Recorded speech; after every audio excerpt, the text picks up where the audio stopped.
Assalamualaikum warahmatullahi wabarakatuh. Para siswa, saya akan menjelaskan dalam video kali ini, yakni bagaimana cara kita menggunakan hukum Kirchhoff pada rangkaian dua loop. Dan penjelasan saya ini, saya akan batasi hanya pada penggunaan yang lebih efektif, yang lebih mudah, tetapi ketika menganalisisnya agak lebih sulit, atau bukan sulit ya, agak lebih rumit dibanding dengan cara biasa yang dilakukan oleh orang. Jadi sesuai dengan draft saya di 12.1.3a, saya menulis bahwa ada dua cara analisis yang biasa dilakukan oleh orang-orang pada umumnya, yakni analisis 1. Analisis 1 itu menggunakan jadi masih menggunakan Kirchhoff 1 untuk membantu menganalisis gambar ini, ya. Tetapi nanti saya lebih menyukai, atau saya lebih menyarankan kalian untuk menggunakan analisis yang kedua, seperti yang ada di draft saya ya. Jadi tanpa menggunakan hukum Kirchhoff 1. Walau sebenarnya hukum Kirchhoff 1 itu dipakai, tetapi secara tidak terang-terangan ya digunakan. Baik, langsung saja kita mulai. Jadi ini ada soal sederhana yang meminta kalian untuk menentukan berapa sebenarnya arus pada rangkaian AE, kemudian arus pada rangkaian BE, dan arus pada rangkaian EF. Nah, arus pada rangkaian AE berarti saya pakai warna ungu ya. Arus pada rangkaian AE berarti yang ini, katakanlah ya ini adalah rangkaian AE, sedangkan arus pada rangkaian BE itu berarti yang sebelah sini. BE berarti yang sebelah sini ya. Dan arus pada rangkaian EF berarti yang sebelah kawat EF ini. Kawat EF ini. Nah, ini dia. Nah, menghadapi soal ini, maka yang pertama kali kita lakukan, saya menggunakan analisis yang kedua tanpa Kirchhoff 1, maka kita harus menentukan bahwa gambar ini itu terdiri atas dua loop, yaitu loop yang pertama ini adalah loop 1, dan loop yang kedua adalah ini, loop 2. Nah, loop 1 anggap saja dialiri oleh arus I1. Jadi sekarang arusnya saya gambar dengan warna biru ya. Jadi ini adalah I1. Ini I1 mengalir sesuai dengan loopnya A, E, F, D ya. Dan I1.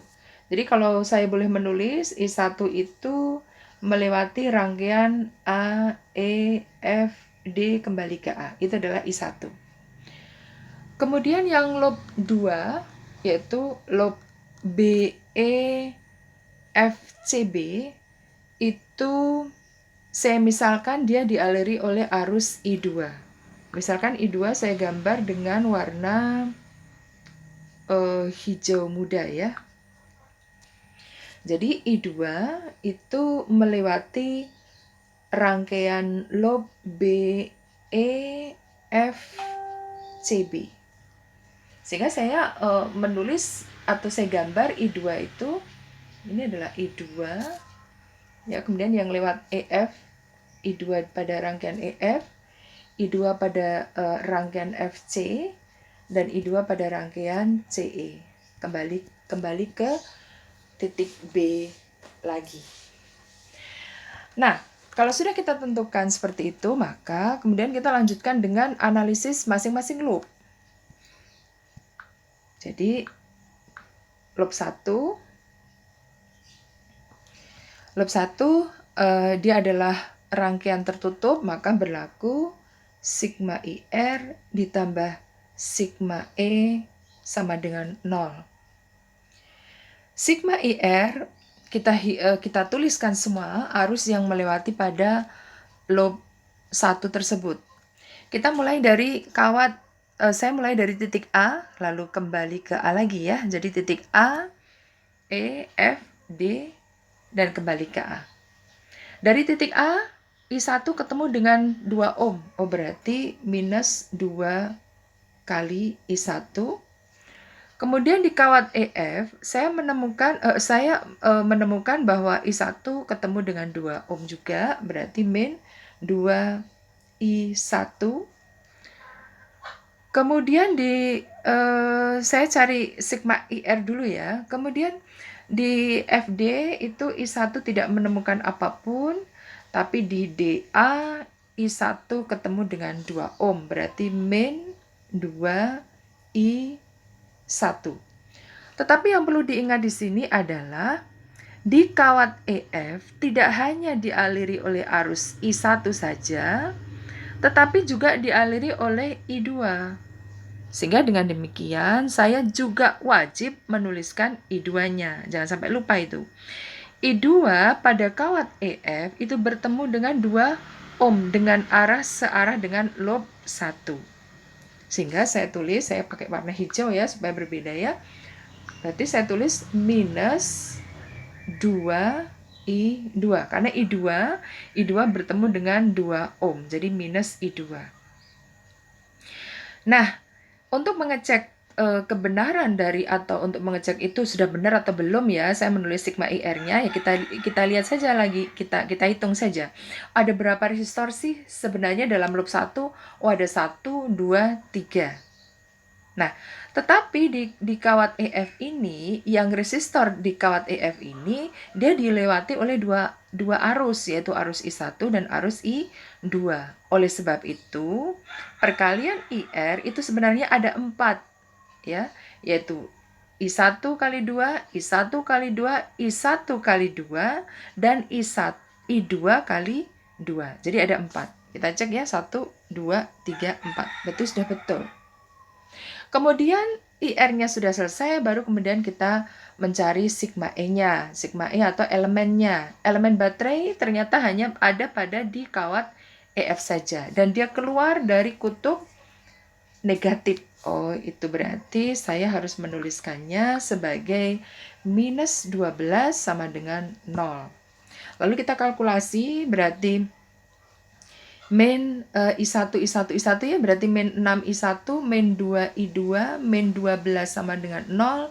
Kalau kita sederhanakan dibagi 2, itu berarti menjadi min 3 I1, min I2, min 6 sama dengan 0. Kita ketemu persamaan yang pertama. Kemudian di loop 2, kita analisis juga. Saya menggunakan bolpen berbeda warna hijau ya, warna hijau muda. Loop kedua sama, dia merupakan rangkaian tertutup, maka berlakulah Kirchhoff kedua, yaitu sigma IR ditambah sigma E sama dengan 0. Sigma IR kita hitung atau kita tulis sesuai dengan apa yang kita lihat di sana. Kita berjalan dari titik B, kemudian E, F, C, dan kembali ke B lagi. Kalau dari B, kita dapatkan bahwa I2 ketemu dengan 2 ohm. Berarti saya menulis min 2 I2, lalu I2 ketemu dengan 2 ohm lagi. Oh, berarti min 2 I2, I2 ketemu dengan 4 ohm. Berarti min 4 I2. Tetapi di kawat EF itu tidak hanya dilewati oleh I2, tetapi juga dilewati oleh I1. Sehingga saya harus menulis min 2 I1. Oh, maaf, ini harusnya warnanya biru ya. Min 2 I1. Saya kembalikan ke warna hijaunya. Dan itu adalah sigma IR-nya. Tetapi kita harus mengecek apakah sudah betul IR seperti yang kita tuliskan. Berarti mengeceknya gimana nih? Sama seperti loop 1, kita cek ada berapa resistor sebenarnya? Ada 1, 2, 3, tetapi di resistor yang pada kawat EF itu dilewati oleh 2 arus, yaitu I1 dan I2. Sehingga dengan kata lain, maka IR-nya ada 4. 1, 2, 3, 4. Saya menulis 4 juga, berarti sudah betul. Itu adalah sigma IR-nya. Kemudian bagaimana dengan sigma E-nya? Sigma E-nya dia keluar dari kutub E negatif. Oh, berarti saya harus menuliskan minus 12 sama dengan 0. Kita kalkulasikan yang I2 dengan I2. Ternyata kita dapatkan 2, 2, 4. Berarti minus 8 I2. Kemudian ini yang biarkan saja lah ya. Kemudian min 2I1 min 12 sama dengan 0. Kita sederhanakan dibagi 2 menjadi minus 4I2 min 1I1 min 6 sama dengan 0. Ini adalah persamaan yang kedua. Lanjutnya adalah eliminasi. Berarti saya menggunakan pen hitam saja. Eliminasi, maka kita dapatkan persamaan 1 dan persamaan 2. Kita eliminasikan, terserah mau yang dieliminasi yang mana. Misalkan saja kita eliminasi yang E2. Kalau kita eliminasi yang E2, maka saya tulis dulu persamaannya. Min 3I1, min I2, min 6 sama dengan 0, dan min 4I2, min I1, min 6 sama dengan 0. Kita eliminasi, ya, misalkan yang mau saya eliminir adalah E2, berarti E2 harus, yang atas harus saya kalikan dengan 4, yang bawah saya kalikan dengan 1, maka menjadi min 12I1, min 4I2, min 24 sama dengan 0, dan yang di bawah itu adalah min 4I2, tetap ya, karena tidak ada perkalian, hanya dikalikan dengan 1 sama dengan 0. Supaya I2-nya hilang, maka saya kurangkan. Berarti ini hilang nih ya. Kemudian min 12I1, min kali min I1. Berarti plus, berarti menghasilkan min 11I1. Min 24 ditambah 6, berarti min 18 sama dengan 0. Maka kita dapatkan min 11I1 sama dengan 18, maka I1 sama dengan min 18 per 11 ampere. Kita mendapatkan hasil dia minus. Minus itu artinya adalah arah arus I1 yang sesungguhnya bukan searah jarum jam, tetapi harusnya berlawanan jarum jam. Berarti harusnya I1 itu arahnya seperti ini ya.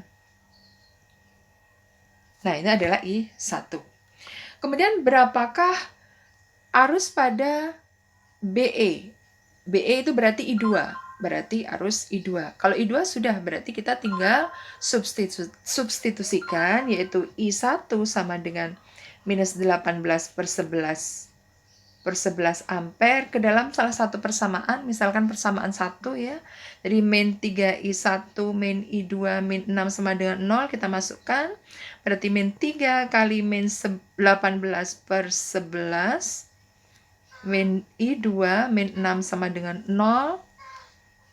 Maka 18 kali 3, 18 kali 3, 4, 54 ya. 54 per 11 min I2 min 6 sama dengan 0, maka I2-nya adalah, minus I2-nya adalah 6, dipindah ya, min 54 per 11, minus I2-nya adalah, samakan penyebut, berarti 66 min 54, berarti ketemunya adalah 12 ya, 12 per 11 ampere. Oh, dengan demikian I2 adalah minus 12 per 11 ampere. Minus itu artinya arah I2 itu tidaklah seperti yang kita gambarkan, tetapi harusnya adalah dia searah jarum jam seperti ini ya. Ini adalah arah I2. Berarti AE ketemu, BE ketemu. Nah, sekarang IEF-nya berapa nih? Nah, kita lihat EF itu dialiri oleh dua arus yang searah, ya. Oh, berarti, dan kalau searah berarti dijumlahkan. Berarti IEF itu sama dengan I1 ditambah I2, itu artinya I1 kita tadi sudah mendapatkan harga, yaitu min 18/11. I2-nya min 12/11, dikalkulasikan berarti min 12/11 sama dengan min 30/11 ampere. Oh, dengan demikian IEF itu adalah 30/11 ampere. Minus ini menunjukkan bahwa arah EF itu tidaklah seperti gambar perkiraan mula-mula kita. Sehingga arah EF itu seharusnya adalah ke atas, ya. Seperti itu. Jadi kalau kita rangkaikan, lalu kita simpulkan, sebenarnya arahnya yang betul itu adalah seperti ini, ya. Ini adalah titik A, titik E, titik B, titik F. Maka AE itu begini, ini IAE. Kemudian IBE itu ke kanan, IBE, dan IEF itu adalah ke atas. Ini adalah IEF. Dengan harga tentu saja positif karena arus listrik itu adalah besaran skalar. Baik, demikian dari saya para siswa. Semoga video ini memperjelas draft yang saya tulis pada 1213A, yaitu bagaimana cara penggunaan hukum Kirchhoff pada dua loop. Pertemuan nanti kita akan bahas pada saat webinar di e-learning.